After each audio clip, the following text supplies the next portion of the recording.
It is Market Monday time once again. Thank you for joining us. Thanks for hanging out. Hopefully you got to see our Market Monday for the end of the year 2025. We put it out about a week and a half ago.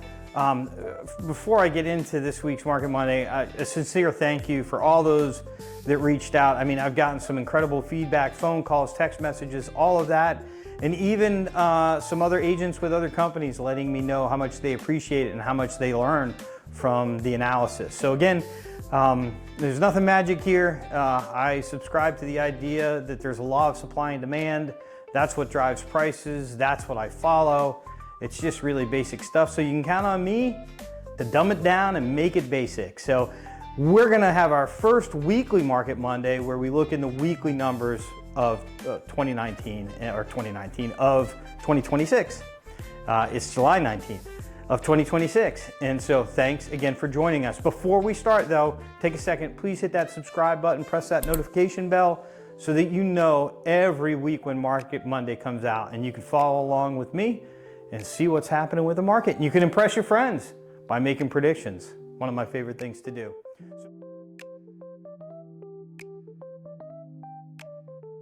So, like I said, supply and demand. We always start with supply. We start with new listings.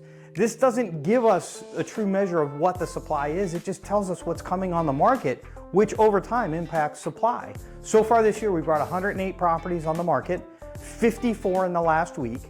But compare those 108 properties that we have on the market to this point last year, we had 115. We're 6.5% lower with new listings than we were just a year ago. And if we compare where we are now to 2021, 5 years ago, January 19th, 2021, we had 142.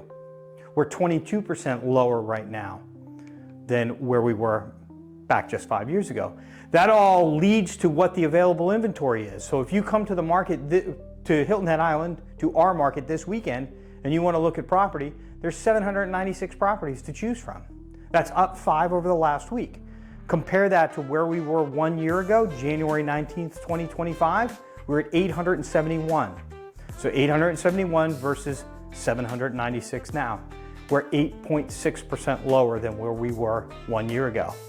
Again, take a look back 5 years in the throes of the pandemic in the best real estate market we'd ever seen.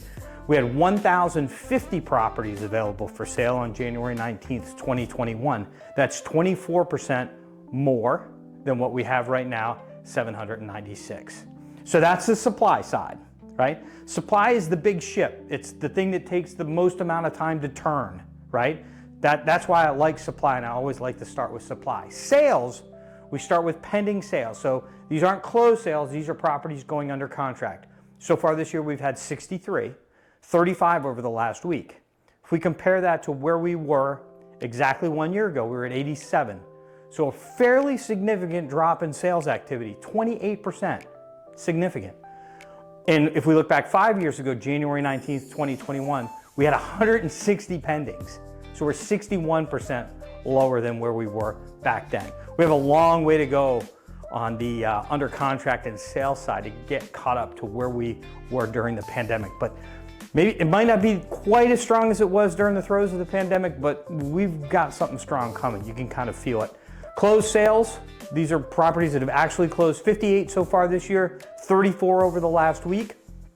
Compare that to exactly 1 year ago, January 19th, 2025, we had 76, so we're 24% lower. That's significant, 24% lower than a year ago. Look back 5 years, at this point, January 19th, 2021, we had 119. So we're less than half of that, 51% lower now than where we were 5 years ago.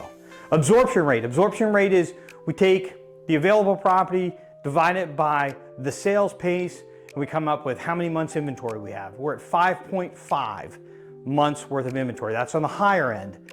Last week we're at 4.9. Again, it's our sales that are killing us. Inventory is low. The sales are what's making this number inflated right now. If we have a couple good months with a lot of sales, you'll see this number just plummet. A year ago, we were at 4.3 months, and 5 years ago, 2021, at this time, we were sitting at 2.8 months. 2.8 versus 5.5, about half. Pretty significant difference and one to pay attention to. Days on the market.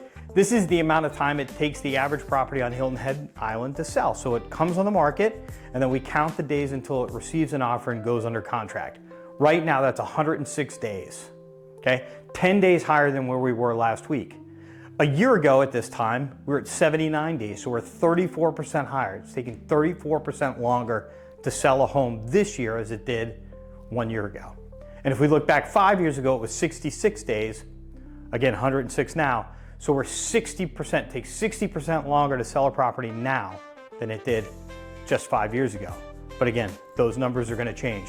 Now let's take a look at property values. Median sale price of property on Hilton Head Island right now, $800,000.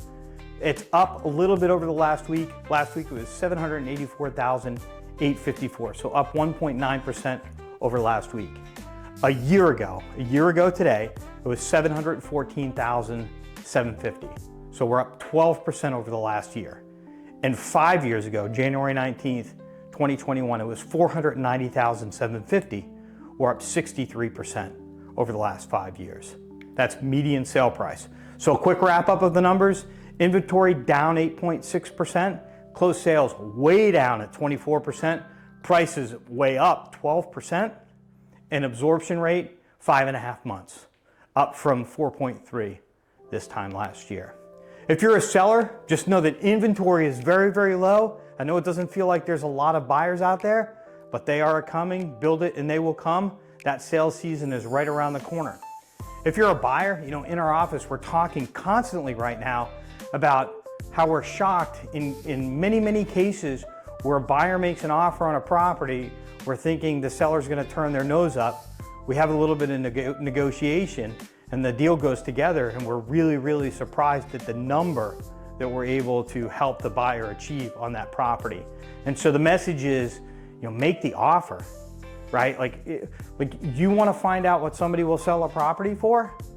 The old question that we get asked all the time from buyers, what do you think the seller will sell for? There's an easy way to find out and it doesn't cost you any money. Make an offer, right? Just make an offer, see what they say. The people that are doing that right now are getting some incredible, incredible deals. And so that's my advice to you. Make an offer, see what happens. Got nothing to lose. The big news, in my opinion, over the last week, the government announced a $2 billion bond buyback where they're basically buying back mortgages, putting more money into the economy, and that should lower interest rates. And we're seeing that begin to happen. Inflation is slowing. If you don't believe me, look at gas prices. We're seeing gas prices out there under $2 a gallon for regular gas. Like, that is really great. And I believe gas prices, fuel prices, energy costs, it's the canary in the coal mine, right? Like if fuel prices are low, inflation is going to follow. If fuel prices go up, sure enough, a couple months later, the different businesses that rely on fuel, whether it's for shipping their products or delivering their services, they're gonna begin charging more, the cost of goods goes up, and we know what happens. We've just been through it. The good news is we're on the other side of that. Things are coming down. Fuel prices are, I can't even believe how low they are.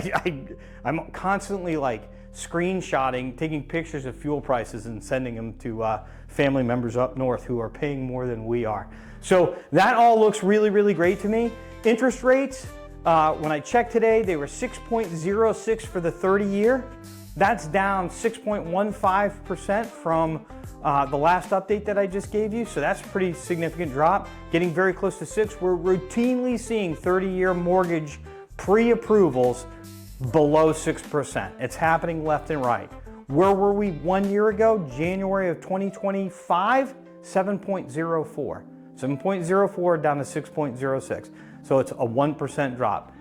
Throughout the year, we told you that interest rates were gonna drop. I'm gonna sit here today and tell you again, they're gonna drop further. So over the last year, prices went up 12%. So if you've waited for interest rates to go down, you get to pay 12% more for your 1% lower interest rate. The thing to do is to buy and then refinance when the rates go down so that you're not refinancing a much higher price. The 15 years at 5.38. My report to you about a week and a half ago, it was 5.44, and 1 year ago, it was 6.27. So not quite 1% drop, but still pretty good drop. Well, that's it. Market Monday, that's a wrap. Again, make sure that you subscribe, hit that notification bell, and we will see you next week.